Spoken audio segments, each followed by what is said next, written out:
Okay, so sorry about the confusion in today's class. However, I'm going to go ahead with a quick demo and we can see what we were doing wrong. So we're going to go back to services. We're going to go to database. Um, and you can see I restarted it.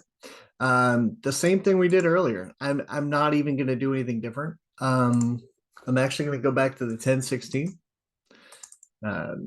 I did do a folder slightly different, but that doesn't matter. And I'm going to put them in my DBs. Doesn't matter if it's an old destination or not. Really doesn't matter. Okay. Now try to connect to the database and it fails, right?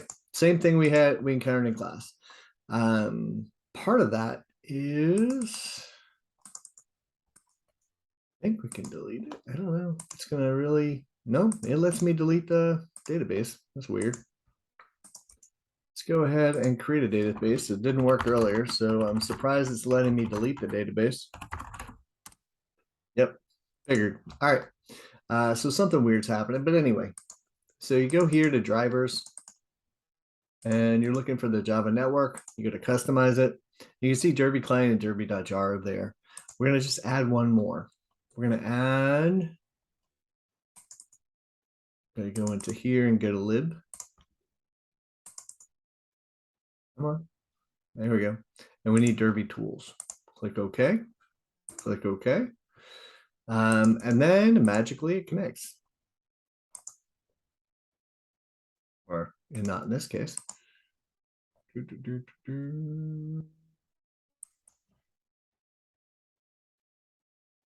Okay, so not sure what's going on there, but anyway, new connection.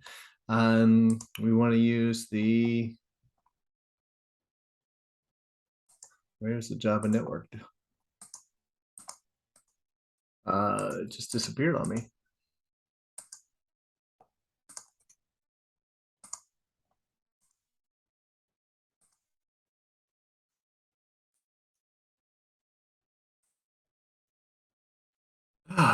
Okay, so Derby client. It's the third or fourth time I've done this now. Click OK. There's the Java database. I'm going to go ahead and now that it's there, I'm going to go create database. Click OK. Can't find it. That's fine. Now I want to go ahead and create sample database, and you can create whatever name you want to create. It doesn't actually do it via the database. It actually does it a different way, so it works out fine. And it should connect. You should see this connection icon be a solid line. If I disconnect, it's now broken, right? There's a line through it. Yay. Now we can't create a database this way. Doesn't work. I'm going to show you how to create a database. I just showed you how to create a driver. If you go to create a database, again, I had the same issue a minute ago. Go to Ruth, right? Click OK, and it's like, what?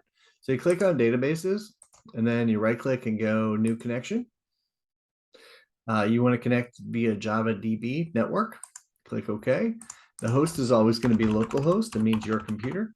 It's always going to be 1527. What database we're going to use? This is where we create the new database. So we go Ruth. You want to click remember password. Now what I want to do is I want to trick it. So what I'm going to do is I'm going to go create equals true. So what I'm going to do is I changed the database URL and I added a field with a name value pair, and the name value pair is create equals true. I'm going to say that if it doesn't exist, create it. If it does exist, just connect to it. Click next. Select schema, and it really doesn't matter. I'm going to select app, and you can name it whatever you want. We aren't going to use this, so it doesn't really matter. But you can see it connected to it. Now comes some weird stuff. Okay. I'm going to show you a project that I have that connects to the database. called Derby test. It's going to take a minute to open.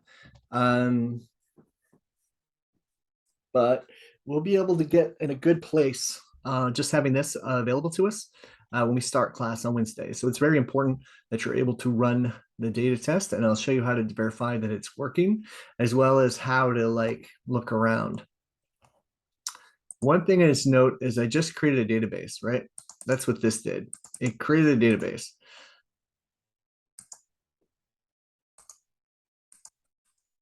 Okay. What I'm going to do in a minute is I'm going to connect to it, but it's going to act a little strange. So we want to talk about that a little bit as well. Boom. All right, here's our Derby test. Our new main. This is our connection file. This is the connection. I'm going to connect to Ruth, the password, the username and password of Ruth, and I'm going to create a student. I'm actually not going to do this yet. I'm going to, sorry, I'm not going to create it. I'm going to go to try to drop the table. There is no student table. I've not created. I've just created the database. So it should in fact impart an error, right? Which is fine.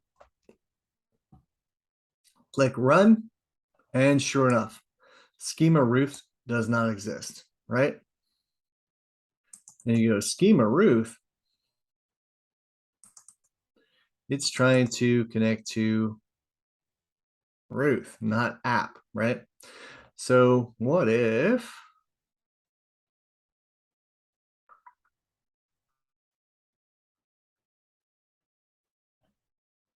yeah, I don't want to spend a whole lot of time with that. I just want to show you what would happen if I go to create the table first. Nothing else, just creating the table, and then of course dropping the table.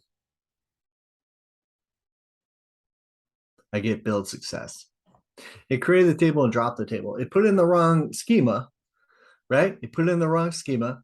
I'm trying to connect to the database Ruth, and so forth. But it in fact worked. It created the table and then dropped it. If we actually close the drop statement, like we don't do this statement, and we just go ahead and run it, right? It's going to create a table. It's going to create a table student, right, with those fields in our database, right?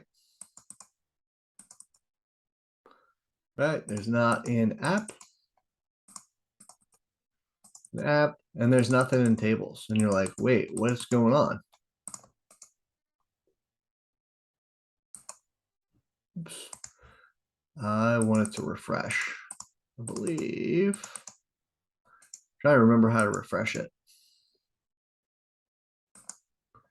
New connection.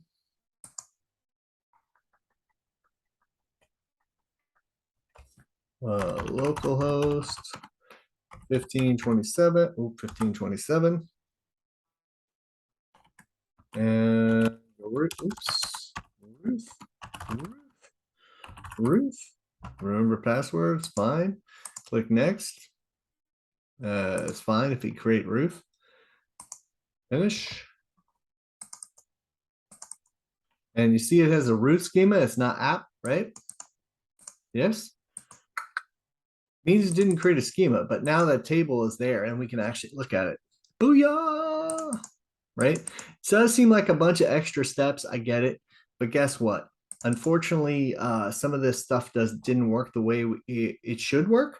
And so we have to do a few workarounds to create it. Once we actually do that, though, we can actually add our 50 million students to it. I'm going to keep this recording under 10 minutes, so I wanted to make sure to do that. So because I'm going to add this on to the next class. So this is actually Wednesday, but you should be able to run this project. You'll note that I don't have to do the driver manager thing anymore. I don't have to use a driver because it finds a driver. Note also that I never actually, there in no way is anything relative to, give me a minute, I'm trying to remember where it is. The libraries, right? There is no library for, oh, there it is actually. The Java database driver is actually there. When I created the network driver, it created it. And so therefore it's looking for it. And you didn't have to, I did that earlier in the class today on Monday, but it was not necessary. All right, so we're going to start from here. I'll look forward to seeing you guys in class. All right, thank you guys.